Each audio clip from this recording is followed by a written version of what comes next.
back, everybody, to Pivot Point of View. I'm Dr. Millsap, along with Becky Pearson.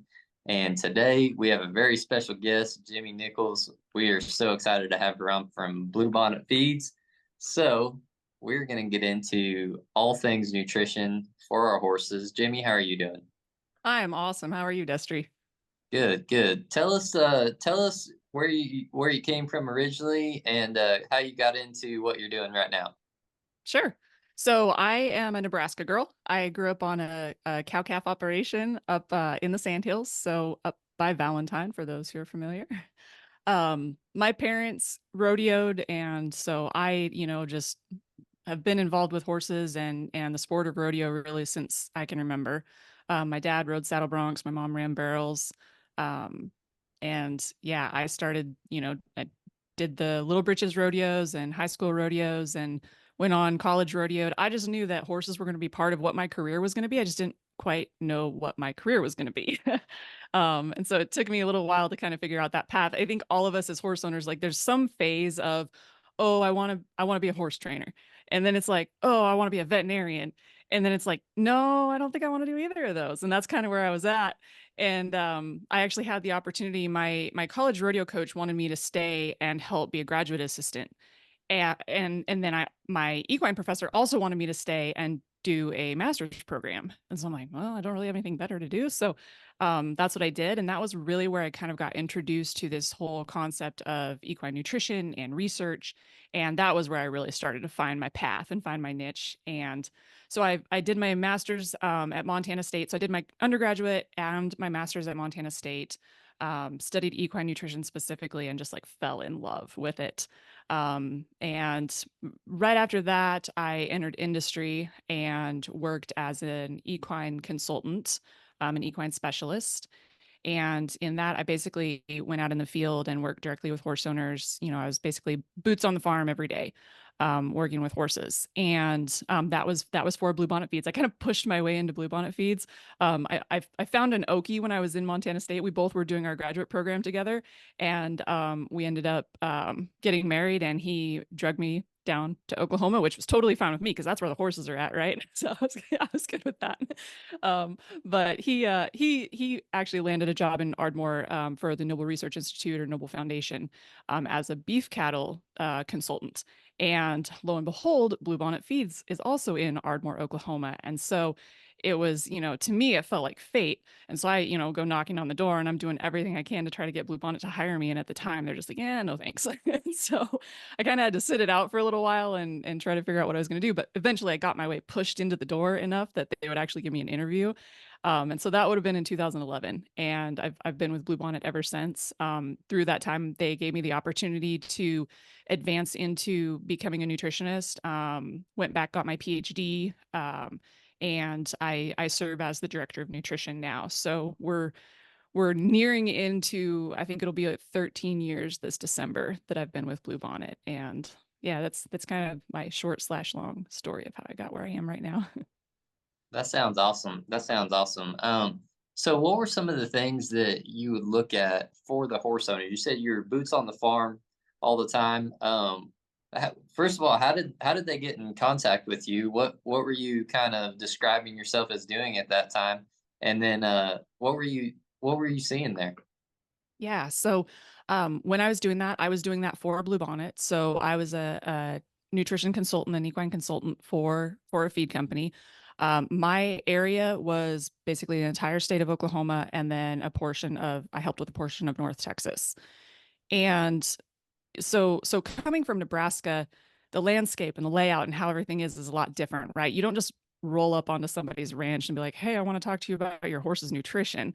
They kind of look at you like, "Get off my property, who are you? Get out of here." It's really different, like in North Texas and a lot of the areas like the corridor from like Dallas up through Oklahoma City. There's big, big, big horse operations, and they're more like businesses, right? Like they literally have an office that you pull up into and you talk to a secretary, and so it's a little bit more of a business setup. And so it's not so strange to just roll up onto those farms and want to talk to someone about nutrition. They get that really often. In fact, some of them get tired of it, especially the ones that are like on the main roads where it's like, oh, big horse farm, pull in. And it's like every rep from every feed company and every pharmacy, like everybody's pulling into these places all the time.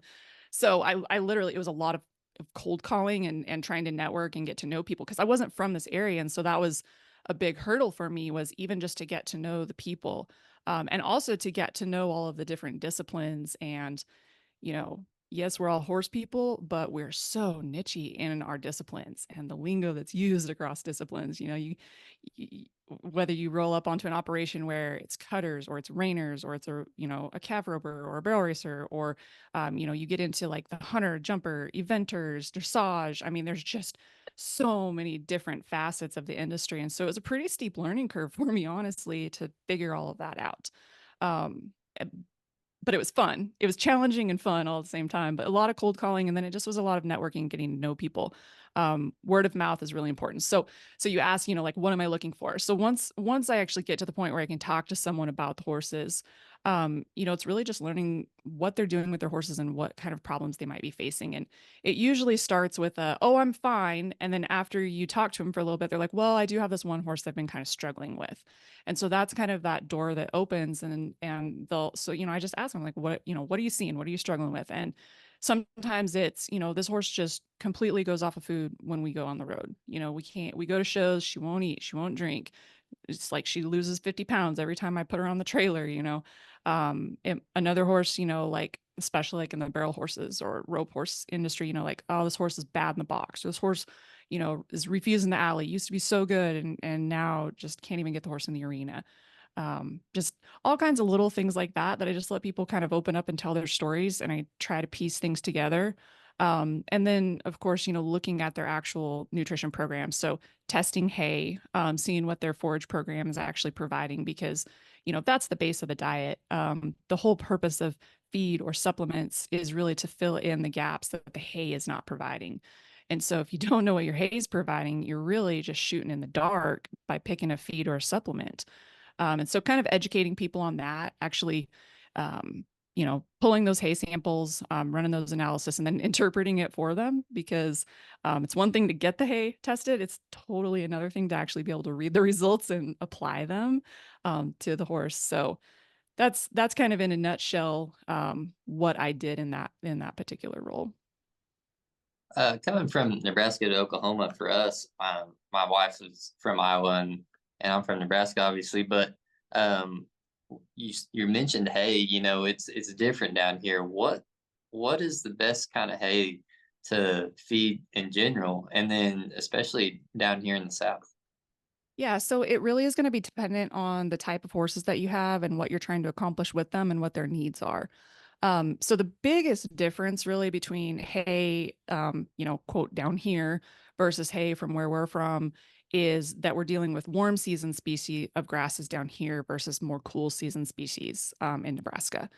And so with that comes some challenges. So horses that did really good on cool season northern grasses might not do as well when they transition to Oklahoma or Texas to these warm season grasses. So just to give you guys kind of a reference, like, warm season grasses would be like, if you hear people say coastal or Bermuda grass, like, that's warm season grass. Cool season grasses would be things like Timothy, brome, orchard grass. And so the reason that horses don't do as well going from the north to the south is because the sugar content, honestly, is much lower in these warm season grasses. So, horses that just would be really bloomy and look great on those cool season Nebraska grasses or South Dakota grasses, they come to Oklahoma and Texas, and you put them on Bermuda, and it's like they just fall apart. Their body just takes some pretty serious adjustment time, and you have to lean harder into feed for calories for the horses down here. So that's another common thing, is a lot of horses that I see up north, they don't have to be fed a lot of grain. They might need just like a vitamin and mineral, and otherwise they look great just on forage. Whereas the horses down here, a lot of times you need to supplement and kind of help that forage, especially too, you're dealing with other stress factors like the heat takes a lot out of horses. It takes a lot out of the pastures. Like right now, I can look out the window at my own house and look out at my pastures, and they're starting to dry up. Like, if I were to go test those pastures right now, they would not test very well. I know they wouldn't. And all of that has to go into account. The workload too, like, that was one thing when I was in Nebraska. Horses kind of got a decent amount of the year off, right? Like winter hits, nobody's going to go ride in the snow. Like the ground freezes, your arena freezes. Like you're pretty limited unless you have a heated indoor barn. Whereas down here, it's year round. It's all the time. And so horses never really get a chance to like have their activity level go back to maintenance and repack on those extra pounds to kind of like recalibrate and reset. It's just constant taxing on their body and constant need from a nutritional standpoint. And so I think that's why, you have to be more mindful about really making sure the horses are on a good feed program down here. Yeah. So when you talk about them not getting what they need from the northern hay versus the southern hay, what are some ways, or what are some of the best supplements or best grains to put them on to help them get what they need, just in general, and then kind of competition specific? Hmm. Yeah. So I like to use fat and highly fermentable fibers as the best options for putting calories into a horse. So if you think in terms of how do we get calories into a horse, you really have two options. You can lean on fats or you can lean on sugars, starches and sugars. And so to kind of put that in perspective, starch and sugar sources would be, your typical like sweet feeds like corn, oats, barley, heavy molasses stuff, tubs, like molasses tubs. Whereas your fat heavy ingredients would be things like soybean oil, vegetable oils, flax, rice bran, anything that really will increase that fat content of the diet. The reason that I like fat over starches and sugars is because fat is 2.25 times more energy dense. So you get more calories, you get more bang for your buck. And it's a cool energy. Fat is a cool energy compared to your starches and sugars. So it's kind of like if you were to feed a little kid a candy bar and a Mountain Dew, that would be like feeding your horse, corn and oats and barley and sweet feeds. Whereas if you were to, have a more balanced diet that's like, spinach and, these, like sweet potato or something like that, where you're going to get a more constant, like more stable energy source. It's going to be a little bit more consistent. That's what you get. That's more similar to a diet that's higher in the fat and the fiber side of things. So Right. that's what I'm looking for if I'm trying to add calories, especially like for a performance horse, right? So a horse that's getting ridden daily requires more food. Just that's all there is to it. Like if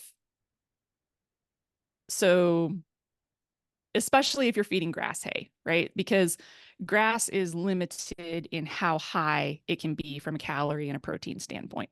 Now, we can talk about alfalfa. That's totally different. You can get more calories and you can get more protein out of feeding alfalfa.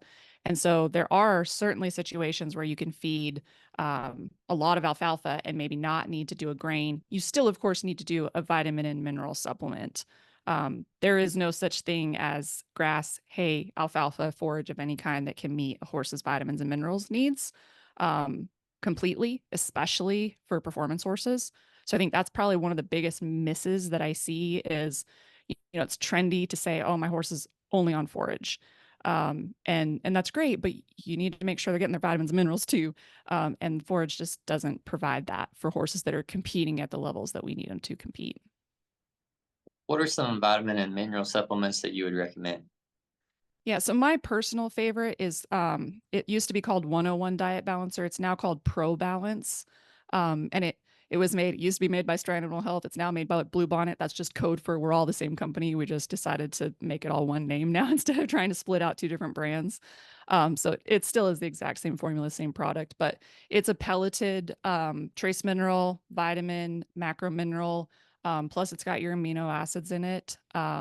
And it's got kelp meal and some pre and probiotics. So it's really a comprehensive. That honestly is the kind of base package that's in the Intensify line of horse feeds. So, if you have a horse that maybe is a really easy keeper or you're trying to not feed grain for some reason, and all you want to put into that horse is forage plus your vitamins and minerals, the Pro Balance by Blue Bonnet is usually my go-to. I got you. So going back to the starches and sugars versus the fats, um, would so wouldn't you say, like, when you're looking at the sugar content in those feeds and stuff like that versus feeding the fats, um, the fats would probably be better for a horse that is either prone to soreness or injury or coming back from an injury. When you say, I mean, what can you tell us about the feeds that cause inflammation in the body versus the feeds that don't? Yeah, that's a really good question. So, we know even through human research that, sugar is related to inflammation. And so the more sugar that you have in your diet, the more inflamed your body is going to be. That same thing happens in horses. So you're exactly right. If you can stay away from all the high sugar, high starch diets and lean more into the fat and the fiber, it's going to be a naturally less inflammatory diet. To take that a step farther, if you really want to provide like true anti-inflammatory benefits in the diet, that's where I start to lean into high omega-3 content ingredients. So fish oil is the most potent and most powerful omega-3 that you can use. And the reason that it's so good compared to, say, flaxseed is because the omega-3s are already in the usable form that the body needs. So EPA and DHA are the two dietary essential omega-3s.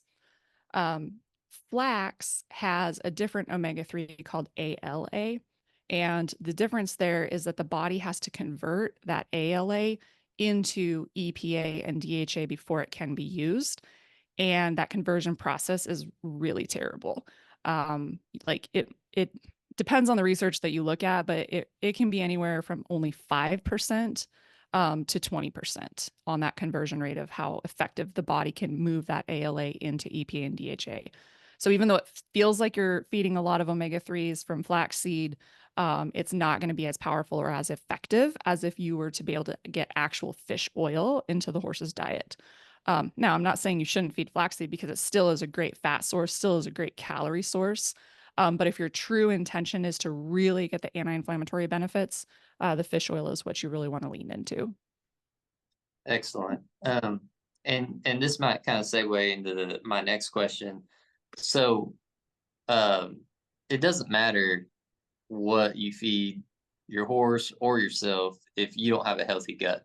So, what are some of the things that you would recommend somebody be putting in a horse's diet to promote gut health, especially in performance horses where they deal with a ton of stress of hauling, climate conditions, all of those things? What are some recommendations you would have to promote your horse's gut health? Yeah, so first thing is keep forage in front of them all the time. That's probably the simplest thing that people can do. I think, I that was one thing I guess when I started going to farms and being exposed to so many different horses and so many different disciplines, it surprised me how many horses were spending a large portion of the day without anything to eat. Right? They have a feed crew that comes through, at 6 or 7 in the morning, chunks 2 flakes of hay to every horse in every stall. And then they come back around at 4 o'clock and they chunk 2 more flakes to every horse in every stall. And it takes those horses all of 2 hours to eat those 2 flakes. And so you basically have a horse that's eating for 4 hours of the day and then 20 hours of the day, they really don't have anything to eat. And that is a perfect scenario for creating gastric ulcers and digestive upset and just all kinds of negative things that can happen when a horse isn't allowed to eat continuously. Horses are designed to be continuous grazers, and so their digestive system functions best when they are constantly eating. Um, in terms of buffering gastric acid, the best defense that we have or that the horse has is their own saliva. And horses are they're mechanical salivators. So, we are always producing saliva as humans, but horses only produce saliva when they're actually chewing on something. And so if a horse is standing there for, 3 or 4 hours at a time with nothing to eat, they also have no buffering that's going down their esophagus into their stomach to help buffer that acid. Then that gets compounded by having an empty stomach. So now you have a really acidic pH in their stomach with no slurry to it, right? It's just really liquidy. And so then you hop on and you go start loping circles or whatever, and all of a sudden that hydrochloric acid starts splashing up into the upper lining of the stomach, and that's when you can get ulcers started. So It's really, I mean, it seems so elementary, but it's just amazing how many people don't do it, but just keeping hay in front of your horses all the time. I like to use alfalfa because alfalfa has a lot of natural buffer to it, so it's high in calcium. So like I always I have like these little, the smallest size of the hay chicks hay nets. I always have a flake of alfalfa hung in my trailer. So anytime my horses are going anywhere, they have access to hay. When I unload them off my trailer, those hay nets get transferred to the outside of my trailer and they stand there with hay in front of them. No matter where we're at, they always have the ability to eat. And then at home, I always try to keep, I feed morning and night, but I try to make sure that as a rule of thumb, every time I go back for that next feeding, I should always be able, like if someone were to walk in my barn and not know what I fed, they should be able to walk up to any horse's run and look and say, oh, yep, you feed that horse grass hay. That horse gets alfalfa. Like there should be enough of the forage left at the next feeding that anyone could tell me what I'm feeding. Like I don't want to walk in there and have a completely slicked up trough where I had put the hay. Um, and if I do run into that, if a horse is blowing through hay, then I make sure I give them more next time, and I just kind of figure out where that balance point is for each of the horses, because every horse is going to be a little bit different too. Like some of them plow through the hay and some of them don't. Um, Now, some of the ones that plow through the hay are also the really easy keepers, right? So then weight management becomes an issue. Um, and that's the place where I like to use like the slow feeder hay nets and just kind of slow them down a little bit. But the other thing you can do on those horses that are easy keepers that you want to be able to keep forage in front of them is use the hay net, but then you can also select a little bit lower calorie or lower protein content forage, right? So if you've got a really easy keeper, you don't need to be feeding those horses alfalfa like 24/7, right? That'll just blow them up and you can run into all kinds of metabolic problems. But you can select like a coastal or Bermuda grass warm season species hay that's a little bit lower in starch and sugars, a little bit lower in protein, a little bit lower in calories, and it gives that horse the opportunity still to be able to eat a lot, but it's not oversupplying on the nutritional front. So when you have a horse that is prone to ulcers or does not do well eating or drinking on the road or just won't eat or drink on the road, what are some supplements that you might recommend or some strategies to get them to eat or drink on the road? Yeah. So my favorite, I keep this with me all the time. It's a paste. It's called ADR. Or well, man, you guys have caught us like right in the middle of a brand transition. It used to be called ADR. We're changing the name to Gut Reset. But again, and it used to be made by Stridoma Health. Now it's made by Blue Bonnet. Still the same thing, same product. But I keep ADR on hand all the time. If I have a horse that I know doesn't eat well on the road, I will give them ADR starting a day or two before I leave, and I'll keep them on it through the weekend or through the show, whatever I'm doing. That is a mega dose pre and probiotic and also includes postbiotics. And so basically what that's doing is it's going in there and it's supporting the hind gut. That's one thing I think that a lot of people don't realize, that there's different sections of the gut and each section kind of requires a different approach. So I think that as horse owners, sometimes we try to just lump everything together like, oh, it's the gut. And there's one thing that'll help everything in the gut, or all the problems in the gut are, quote, ulcers. And that's not the case, right? So, you've got the foregut or starting out, especially with the stomach. And in that situation, that's where you are dealing with true gastric ulcers, right? That's where you can scope, you can determine whether a horse has gastric ulcers. That's where you would use something like omeprazole, so GastroGuard, UlcerGuard. That's where you're using your buffers to try to buffer the pH of the stomach acid. Like that's all happening in the stomach. But then there's the whole rest of the gut that nobody thinks of. So you've got, after the stomach, you've got the small intestine. The small intestine is the primary site of nutrient absorption. And the biggest problem that can happen there is that so at the very most basic level, or at the lowest level, the intestines are lined by one single cell, a layer of one, like single cells connected together in one layer. Like it's ultra tiny and small. And between each of those single cells are these things called tight junctions.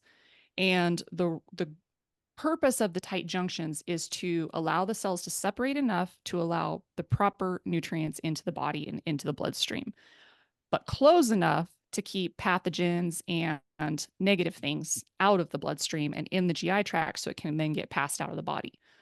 Well, what happens under stress, and this can be hauling stress, this can be performance stress, heat stress, is you get failure of those tight junctions. They get loose. And that's what we call leaky gut. So basically, you have this single layer of cells that are supposed to be chained together really strong, not doing their job. All of a sudden, you get breaks in the chain and you get weakening in the chain, and you start getting things that enter the body and the bloodstream that should not, which then creates inflammation, which then cues this hyperimmune response to go attack.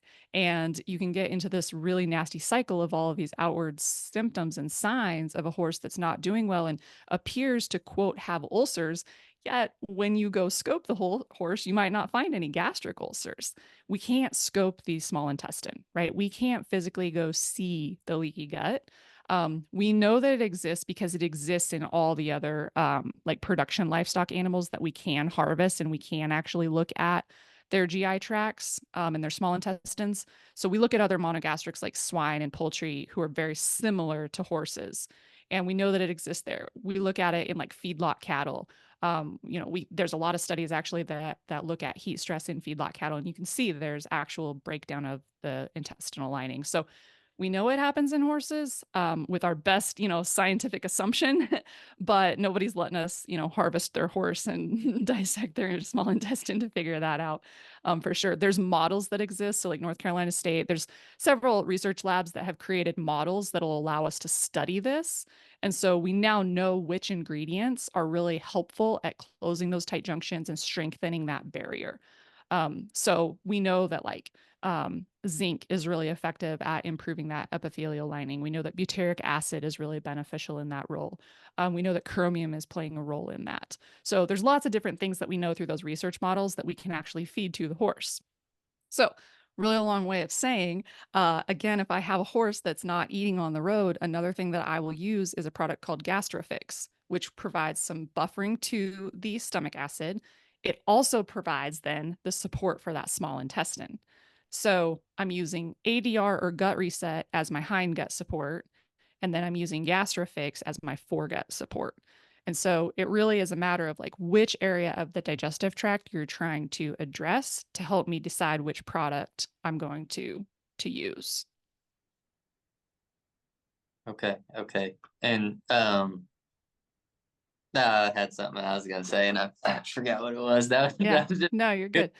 Well, That and I was, guess I didn't probably explain very well the hind gut portion of it. yeah. And that's where I'm using the ADR or the gut reset. The pre-pro postbiotics, those are all helping in the hind gut. So you've got the stomach, the small intestine, and then you move into the hind gut. And in the hind gut is where all the fermentation happens. That's where all the fiber breakdown happens. So you've got, horses are primarily fiber forage eaters. And the reason that they can eat forage and we as humans can't is because they have a cecum and they have this whole complex fermentation system that breaks all that fiber down and turns it into what we call VFAs or volatile fatty acids, which are then used for energy by the body. And so that's what makes horses really amazing is that they've got this whole like fermentation vat literally built into the back end of them that they can actually use all that fiber for. And so what can happen is you can get really dramatic swings in the microbial populations that live there. So I think, as humans, we probably hear the words like good bugs or good bacteria, or people talk about probiotics and yogurt and things like that. And it's the same for horses, but at a bigger scale because there's just so much more to support and so many more of them. And so things like your high starch diets, sugary diets can actually cause an overgrowth of the less desirable bacteria in the hind gut, and you can get an imbalance. It's called dysbiosis. That's the scientific name for it. You can get an imbalance of the good to bad bacteria, or there's all kinds of microbes in there, right? It's not just bacteria.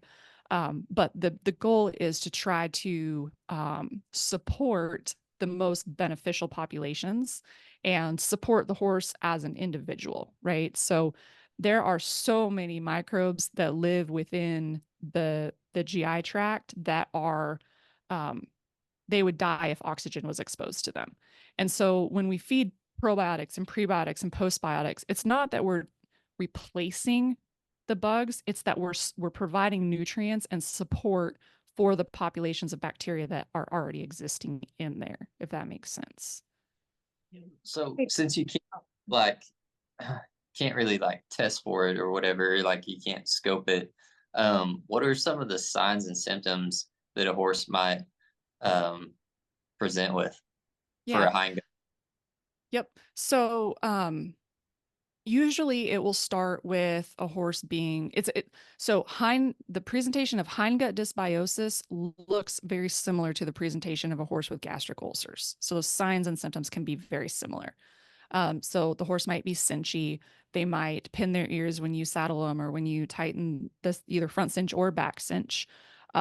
They may all of a sudden become really reluctant to leg cues. If you have a horse that, is normally really soft and supple and collected and round, and all of a sudden they get stiff to one side, that's a common sign. A horse that maybe like in barrel horses, a horse that maybe was turning really nice to the right, all of a sudden won't turn their first barrel nice, or vice versa, second or third barrel. Um, Attitude is probably another big one. Horses that are normally like really pleasant and kind to be around all of a sudden seem like they have an attitude. It's like they're pinning their ears, they're swishing their tail. Another sign is a horse that's constantly shifting their weight in their hind end. So like cocking their left hock and then cocking their right hock. Like they just will never stand square under themselves.